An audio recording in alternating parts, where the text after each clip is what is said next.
দিন চলে এলো, আর কদিন বাকি আছে মাত্র। যাব হচ্ছে বাবার কাছে। কোথায় না, কেদারনাথ। কেদারনাথ যাওয়ার আগে সবথেকে বড় প্রশ্ন বা সবথেকে বড় যে আমাদের সমস্যা, সেটা হচ্ছে প্যাকিং। কোন জিনিস নিব এবং কোন জিনিসটা নিব না। কারণ পাহাড়ে ট্রেকিং করে যখন যাব, তখন সেক্ষেত্রে এমন কিছু মাল নিতে হবে যেটা আমাদের দরকার, শুধু সেই মালটাই নিব। বাদ বাকি এমন এক্সট্রা কোনো মাল নেব না যেটা দরকার না। সমতলের ক্ষেত্রে কোনো ব্যাগ পিঠে নিয়ে ক্যারি করা খুব সহজ, কিন্তু যখন পাহাড়ে উপরে উঠবো, যেহেতু চড়াই রাস্তা, খাড়াই পাহাড়, সেক্ষেত্রে অবশ্যই আমাদেরকে এমন জিনিস নিতে হবে যেটা শুধু দরকার সেটাই নিব। ওর থেকে এক্সট্রা অতিরিক্ত কোনো জিনিস নিব না।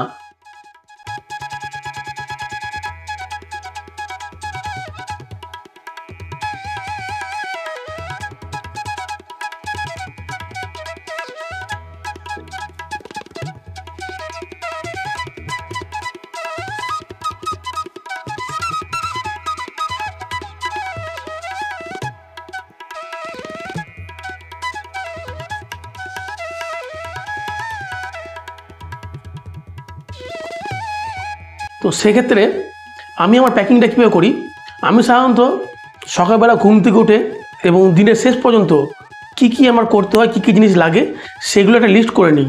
সেই হিসাবে আমি আমার প্যাকিংটা শুরু করি। যেমন সবার প্রথমে ঘুম থেকে উঠে আমাদের কোথায় ব্রাশ, সেখানে ব্রাশ, টুথপেস্ট এবং ব্রাশ নিলাম, সঙ্গে চিরুনি, গামছা, সাবান এবং হ্যান্ড ওয়াশ। সঙ্গে রাখি একটা ছোটো নোটপ্যাড, পেন, গেঞ্জি, Bermuda pant, tracksuit pant, shirt আমরা নিচ্ছি একটা, দুটো শার্ট, একটা গেঞ্জি এবং একটা হাতালা গেঞ্জি। সঙ্গে কোনো টুপি দেওয়া আছে। সাধারণত গেঞ্জিগুলো তোমরা চেষ্টা করবে টুপি দেওয়া গেঞ্জি নেওয়ার। তারপরে নিচ্ছি হচ্ছে উলিকটের প্যান্ট, উলিকটের গেঞ্জি, মোজা এবং জ্যাকেট নিচ্ছি দুটো। এই একটা জ্যাকেট এবং এই একটা জ্যাকেট নিচ্ছি দুটো, হাত মোজা, সঙ্গে কানপাট্টি এবং মাফলার, হাওয়াই চপ্পল, প্যান্ট দুটো নিচ্ছি। সানগ্লাস অবশ্যই নিবে, কারণ ওখানে যেহেতু বরফের উপর সূর্যের কিরণ পড়লে চোখে একটু বেশ লাইটিং লাগে, সেই জন্যে সানগ্লাস।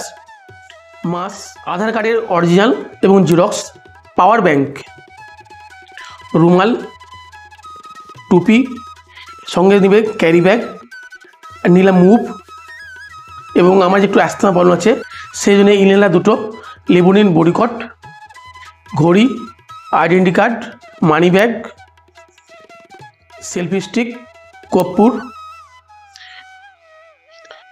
এছাড়াও রয়েছে বেশ কিছু ওষুধ, যেমন প্যারাসিটামল, গ্যাসের ওষুধ, মন্টারেল অ্যালার্জির ওষুধ, মেট্রোজেল, ওমেজ ডি প্লাস।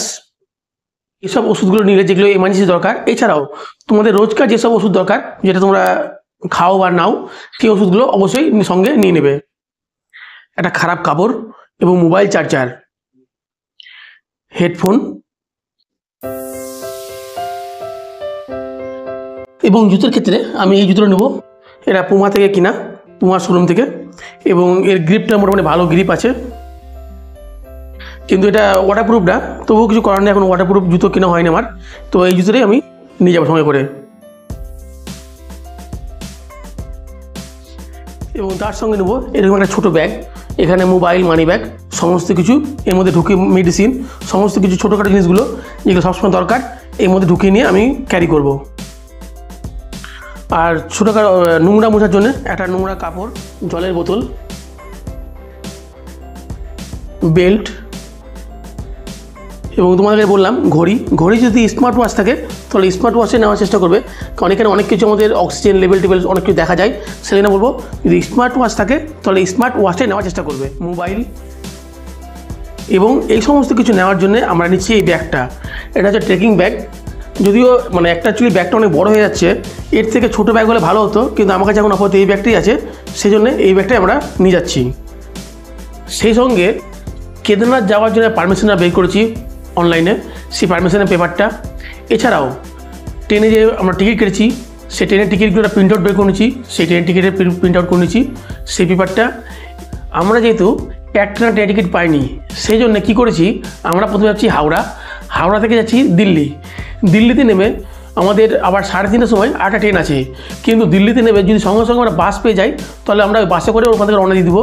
আর যদি না হয় তাহলে আমরা 3:30টা ট্রেনে আবার যাচ্ছি হরিদ্বার। তাহলে হাওড়া থেকে দিল্লি, দিল্লি থেকে হরিদ্বার, হরিদ্বার থেকে আমরা আবার ওখানে নাইট স্টে করছি। দিয়ে পরের দিন আমাদের আবার রেড বাসে টিকিট কেটে নিয়েছি। হরিদ্বারে গিয়ে আমরা স্নান করব এবং ওখানে খাওয়া দাওয়া করে নাইট স্টে করব।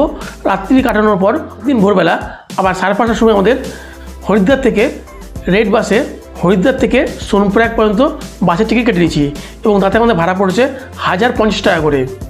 তার মোটামুটি 3টার মধ্যে ওদিন আমরা সোনপ্রয়াগে পৌঁছে যাচ্ছি। এরপরে সোনপ্রয়াগ থেকে আমরা গাড়ি করব, যেটা আমরা শুনছি নাকি ওখানকার 50 টাকা করে পার হেড ট্রিপ পাওয়া যায়। সেই ট্রিপে করে আমরা যাবো হচ্ছে গৌরীকুণ্ড। গৌরীকুণ্ড থেকে পরের দিন আমাদের কেদারনাথ যাওয়ার উদ্দেশ্যে রওনা দিব। তাহলে ট্রেনের টিকিটের কাগজ প্লাস কেদারনাথ যাওয়ার যে অনলাইন পারমিট বা বের করেছি তা, এবং রেড বাসে যে টিকিট কেটেছি তার পেপার, এবং সবসময় মনে রাখবে অবশ্যই আধার কার্ডের অরিজিনাল এবং জেরক্স, এবং সঙ্গে 1 কপি পাসপোর্ট সাইজ ছবি। হয়তো ছবিটা লাগবে না, কিন্তু তবুও 1 কপি ছবি রাখা ভালো। এবং সঙ্গে তোমাদের কোনো যদি আই কার্ড থাকে, আইডেন্টি কার্ড, তোমরা সেটাও নিতে পারো। এলোপ্যাথি ওষুধ যেমন তো নেবেই, সঙ্গে হোমিওপ্যাথি কিছু ওষুধও নিয়ে নেবো আমরা।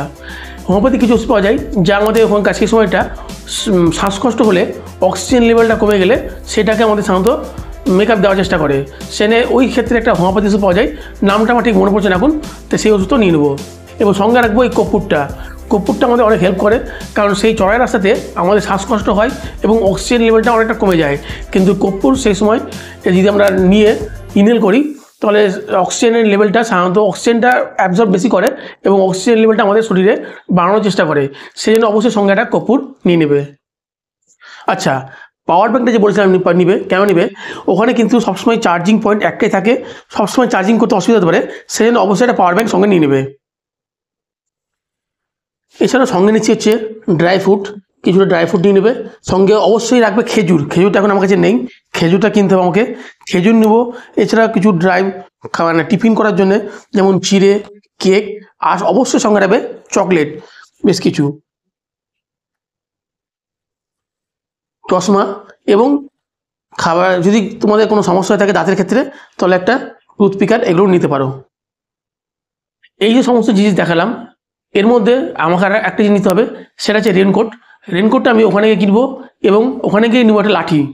এবং সত্যি মনে খুব আনন্দ লাগছে, সেই সঙ্গে যেমন এক্সাইটেড লাগছে সেরকম একটা মনে ভয়ও লাগছে, কারণ এটা আমার জীবনের প্রথম ট্রেকিং এবং প্রথম আমি একা এইভাবে এত দূর একটা কোনো জায়গায় যাচ্ছি। সেই জন্যে মনে যেমন একটা হালকা ভয়, সেরকম খুব আনন্দও লাগছে। তো যাই হোক, বাবার আশীর্বাদ যদি থাকে সঙ্গে তাহলে অবশ্যই এই যাত্রা সম্পন্ন করতে পারবো, এবং সেই সঙ্গে তোমাদের যদি ভালোবাসা থাকে তাহলে অবশ্যই এই যাত্রা কমপ্লিট করতে পারবো। তো আশা করছি তোমরা অবশ্যই আমাকে সাপোর্ট করবে, এবং সেই জন্যে পারলে এই ভিডিও এবং পরবর্তী যে ভিডিওগুলো আসবে দেখবে এবং লাইক দিবে, এবং পারলে শেয়ার করবে, এবং চ্যানেলে যদি নতুন এসে থাকো চ্যানেলটা সাবস্ক্রাইব করে সঙ্গে থাকবে। ভালো থাকবে, সুস্থ থাকবে, আবার দেখা হবে অন্যদিন অন্য কোনো ভিডিওতে। এই কেদারনাথ যাত্রার পরেই আর কিছুদিন পর, 1 মাস পরে আবার যাবো হচ্ছে অমরনাথ। এই কেদারনাথ বা অমরনাথ এই যাত্রা সম্বন্ধে যদি তোমাদের কোনো কোশ্চেন থাকে তাহলে অবশ্যই কমেন্ট করবে, আমি যথাসাধ্য চেষ্টা করব তার রিপ্লাই দেওয়ার জন্য।